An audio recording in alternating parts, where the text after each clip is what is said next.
কোথায় যেন আহাস শোনা যায়।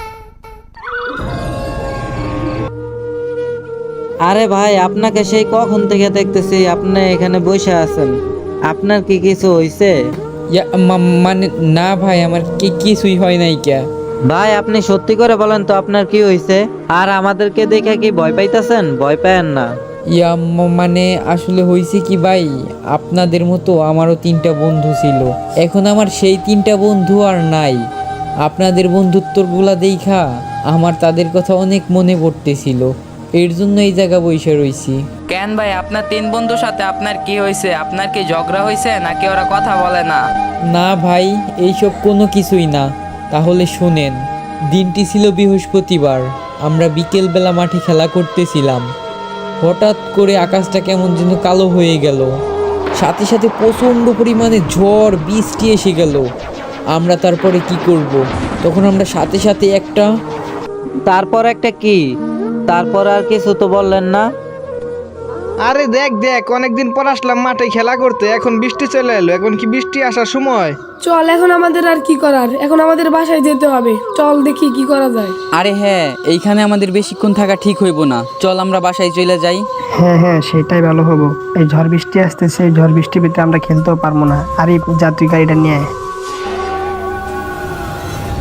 এই তোরা দেরি করিস না তো, তাড়াতাড়ি আয়, গাড়িতে ওঠ, তাড়াতাড়ি আয়।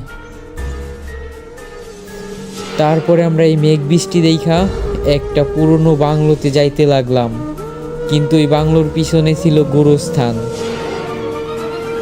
এই আরে দাঁড়া দাঁড়া, এই জায়গায় গাড়িটা ব্রেক কর। আর এই জায়গা গাড়ি ব্রেক করতে বললি যে?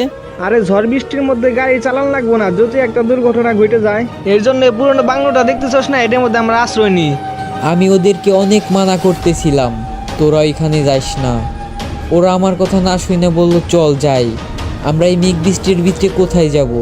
আপাতত এই জায়গায় একটু থাকি, মেঘ কমলে না হয় বাসায় যাব। তারপরে আমি ওদেরকে অনেক বোঝানোর ট্রাই করি, কিন্তু ওরা আমার কথা শোনে না। ওরা 3 জনে চলে যায় বাংলোর ভিতরে।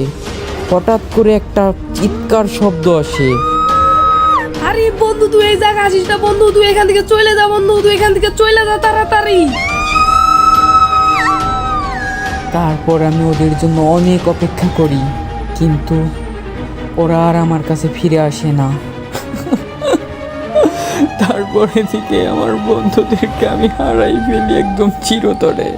আরে ভাই কান্না করেন না, এটা সমাধান বের করতে হইব, তাই না? এখন এটা সমাধান কিভাবে বের করা যায় ওইটা আসেন দেখি।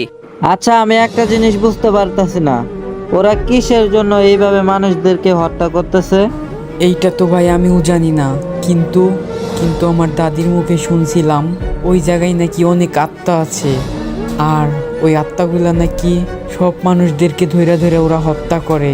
কিন্তু ভাই এটার তো একটা রহস্য আছে, ওরা কেন মানুষদের হত্যা করে এটা তো আমাদের খুঁজে বের করতে হইব। হ্যাঁ, রহস্য তো একটা আছেই, কিন্তু এটা আমরা কিভাবে জানবো এটা রহস্য আসলে কি? আরে তোরা শুন, আমার কাছে এমন একজনের সন্তান আছে, ও সবকিছু বইলা দিতে পারে। তাহলে আর আমাদের এইখানে আর বেশিক্ষণ থাকা যাবে না, চলো আমরা তার কাছেই যাই। হ্যাঁ, এখন আমাদের তার কাছেই যেতে হবে, আর না হয় আমাদের সবাইকে এক এক করে মেরে ফেলবে। চলো তাড়াতাড়ি চলো।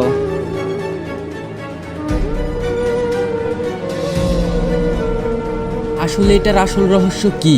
কিসের জন্যই বা তারা এত মানুষকে হত্যা করতেছে? যদি আপনারা জানতে চান তাহলে আমাদের এই চ্যানেলটি সাবস্ক্রাইব করে চ্যানেলের পাশেই থাকবেন।